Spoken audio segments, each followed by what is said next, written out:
और मंडन मिश्र के बीच शास्त्रार्थ शुरू हुआ। तय ये हुआ कि शास्त्रार्थ की मध्यस्थता मंडन मिश्र की पत्नी उभय भारती करेंगी। सर्वप्रथम आप दोनों अपने अपने विषय की स्थापना करें। देवी, आचार्य हमारे विचार जानने हेतु हमारे गांव महिषी आए हैं। इस कारण वे ही पहले अपना मत प्रस्तुत करें। अवश्य। जब उपनिषदों के महावाक्यों से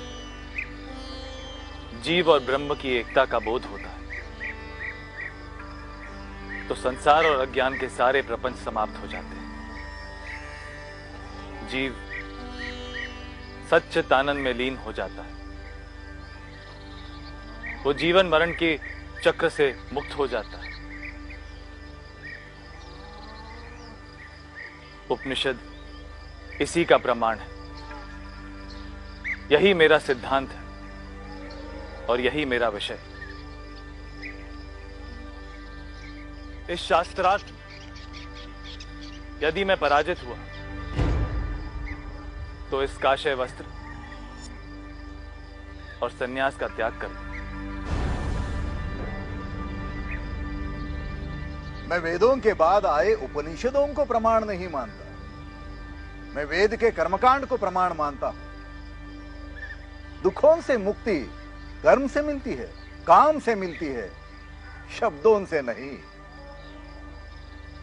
शब्दों की शक्ति तो केवल कर्म को प्रकट करने तक ही सीमित होती है।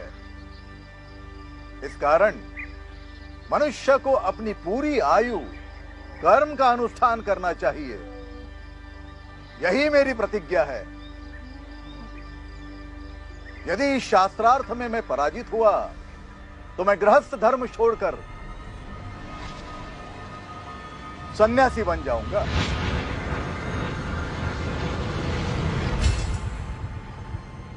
इनका मिथिला में जाना और उस समय के जो सबसे बड़े मीमांसा के आचार्य मंडन मिश्र हैं, उनसे उनका शास्त्रार्थ होना, क्योंकि वैदिक कर्मकांड के माध्यम से वैदिक परंपरा को सब कुछ समझने का काम मीमांसा दर्शन करता है।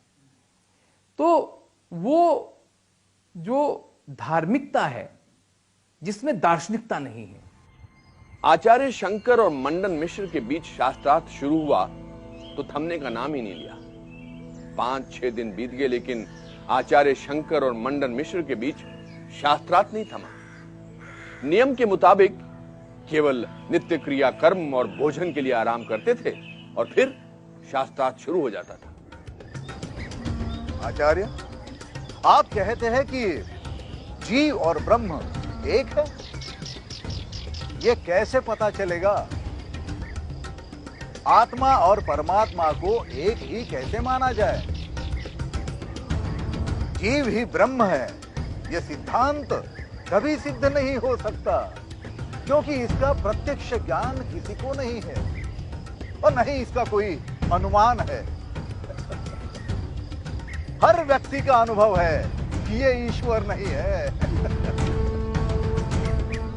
शिरोमणि, जीव और ब्रह्म एक ही है और इसका स्मरण इंद्रियां अर्थात आंख, नाक, कान, जीभ से नहीं होता, हो भी नहीं सकता। इंद्रियों से तो केवल प्रत्यक्ष ज्ञान हो सकता है। इंद्रियों की पहुंच ब्रह्म तक है ही नहीं। परमात्मा ब्रह्म इंद्रियों और बुद्धि से परे है और इसका प्रत्यक्ष अनुमान या ज्ञान कैसे हो सकता है?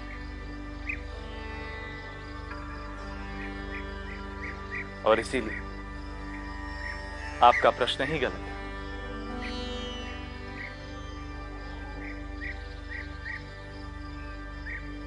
आखिरकार शास्त्रार्थ में आचार्य शंकर के अकाट्य तर्क से मंडन मिश्र निरुत्तर और परेशान होने लगे। अंततः उन्होंने अपनी पराजय स्वीकार कर ली। आचार्य,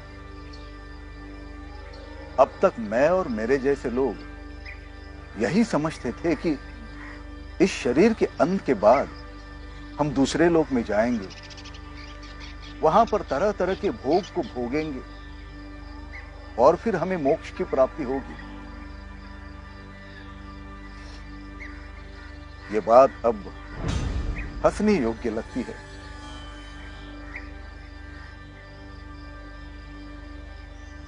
आचार्य, अज्ञानतावश और अहंकार में मैंने आपको कई अप्रिय और कटु बातें बोली है, मुझे क्षमा कर दीजिए। मैं संन्यास लेकर आपके शरण आना चाहता हूं, आपका शिष्य बनना चाहता हूं। आचार्य, आचार्य, मुझे ब्रह्म तत्व का उपदेश कीजिए। सभा सन रह गई। महान विद्वान प्रकांड पंडित मंडन मिश्र निरुत्तर होकर शंकराचार्य के शिष्य बनने को तैयार थे। तभी उभय भारती खड़ी हुई।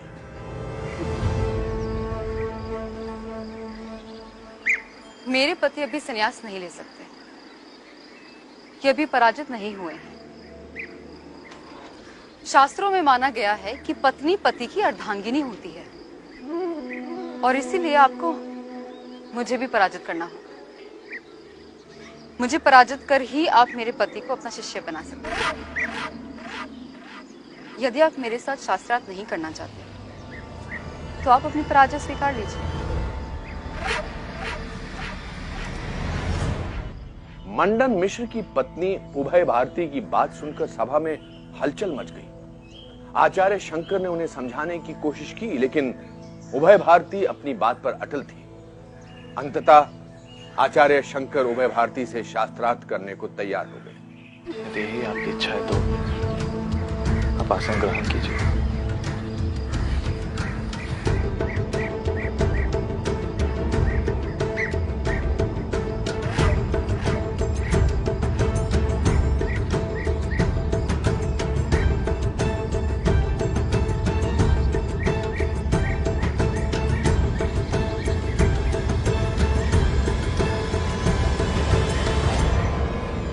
शास्त्रार्थ 17 दिनों तक चलता रहा। उभय भारती को जब लगने लगा कि आचार्य शंकर को पराजित करना असंभव है, तो 18वें दिन उन्होंने आचार्य शंकर के सामने एक बड़ी दुविधा खड़ी कर दी। आचार्य, अब मैं आपसे काम शास्त्र संभोग के संबंध में कुछ प्रश्न पूछना चाहती हूँ।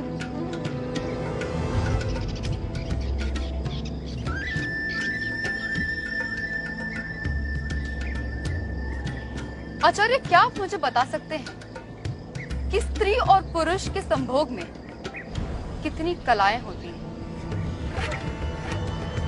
इनके अलग अलग मुद्राएं कौन सी होती हैं? पुरुष को आकर्षित करने के लिए, उसे रिझाने के लिए स्त्री कौन कौन सी विधि अपनाती है?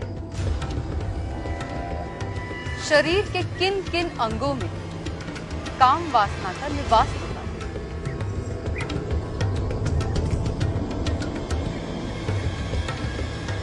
किन क्रियाओं से संभोग का प्रारंभ होता है? इसका चरम क्या है?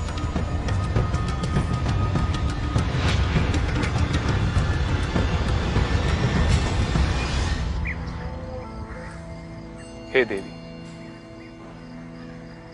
एक सन्यासी से इस प्रकार के प्रश्न क्यों? क्या काम शास्त्र शास्त्र नहीं है? फिर आप तो सर्वज्ञ हैं, जितेंद्रिय हैं।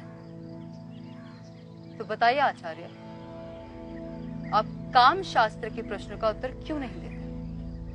देवी, एक सन्यासी से ऐसे प्रश्न करना अनुचित है। इन्होंने अपने बाल्यकाल से ही सन्यास ग्रहण किया हुआ है। एक विरक्त त्यागी सन्यासी काम शास्त्र के बारे में विचार भी कैसे कर सकता है?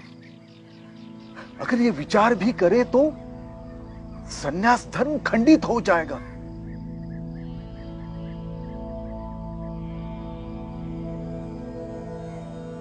तो फिर ये अपनी पराजय स्वीकार ले।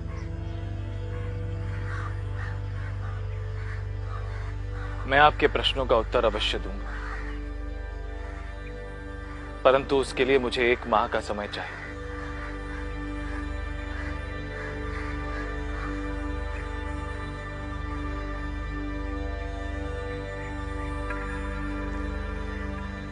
जैसे आपकी इच्छा।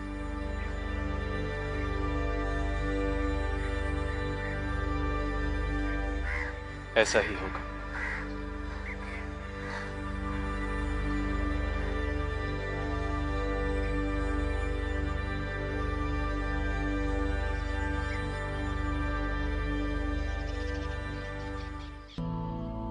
आचार्य शंकर सभा छोड़कर जंगल की ओर चले, जहां उन्हें अमरूक नाम के एक राजा का शव दिखाई दिया। राजा अमरूक की शिकार के दौरान मौत हो गई थी। उसी क्षण आचार्य शंकर ने प्रबल योग शक्ति से अपने शरीर का त्याग कर दिया। इसके बाद वो राजा अमरूक के शरीर में प्रवेश कर गए।